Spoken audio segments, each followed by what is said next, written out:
Okay, number 11. In a game there are two fair spinners. Fair meaning that each outcome is equally likely. So you're just as likely to spin a 1 as you are a 2 or a 3. So in a game there are two fair spinners. The yellow spinner has 3 sides, numbered 1 to 3. And the red spinner has 4 sides, numbered 1 to 4. Jane spins, both spinners complete the table of all possible outcomes. The key here is to be systematic. And you'll see what I mean by systematic as I go through them. So first of all, I'm going to assume that I got a 1 on the yellow spinner. And I'm going to go through every different option that I could have got on the red spinner. So yellow got a 1, red got a 1. Yellow got a 1, red got a 2. Yellow got a 1, red got a 3. Yellow got a 1, red got a 4. So I'm being systematic. I've done all of the combined outcomes where I got a 1 on the yellow. I'm now going to go through and do all the combined outcomes where I got a 2 on the yellow. So there'll be 4 of those. A 2 on the yellow and a 1 on the red. A 2 on the yellow and a 2 on the red. 2 on the yellow, 3 on the red, 2 on the yellow, 4 on the red. And you can see that because I'm being systematic, it's very unlikely I'm going to miss any. The next one will be a 3 on the yellow with a 1 on the red, 3 on the yellow, 2 on the red, 3 on the yellow, 3 on the red, 3 on the yellow, 4 on the red. And you notice I've got a couple of boxes blank. That doesn't matter. In a way, you might think of that as a bit of a trick to think, well, I've got to fill up those boxes. Okay, part B. What is the probability that Jane gets a 2 on the yellow spinner and a 3 on the red spinner? What I'm going to do here is tick the row of my table that corresponds to this outcome. So the combined outcome we're talking about is that Jane gets a 2 on the yellow spinner and a 3 on the red. So a 2 on the yellow and a 3 on the red.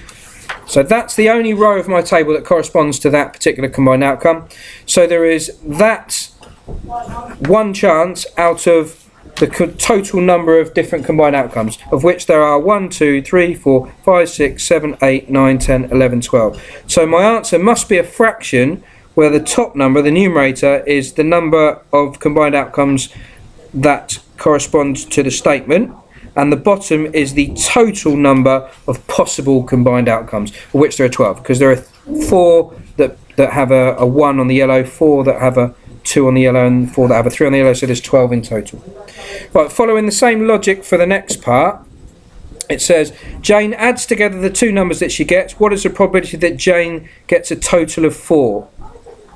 Okay, so I'm going to go through all of these combined outcomes and put this time another tick next to those where the total when added together is 4. So 1 and 1 is 2, 1 and 2 is 3, 1 and 3. So that one there makes 4. I'll put these ticks in circles to separate them from this tick here. 1 and 4 is 5, 2 and 1, 2 and 2 makes 4. 2 and 3, 2 and 4, 3 and 1 makes 4. And they're the only 3 outcomes there that when added together make a total of 4. So following the same logic, the top of my fraction is the number of combined outcomes that corresponds to the statement, a total of 4. And the bottom of the fraction is how many different combined outcomes there are.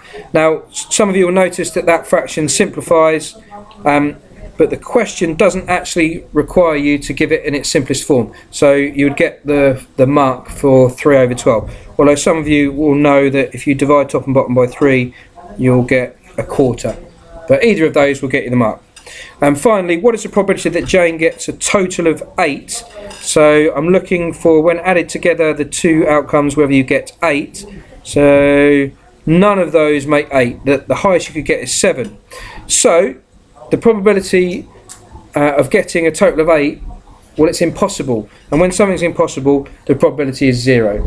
Although in the mark scheme, you will have got the mark for putting 0 out of 12. Although technically the answer should be 0.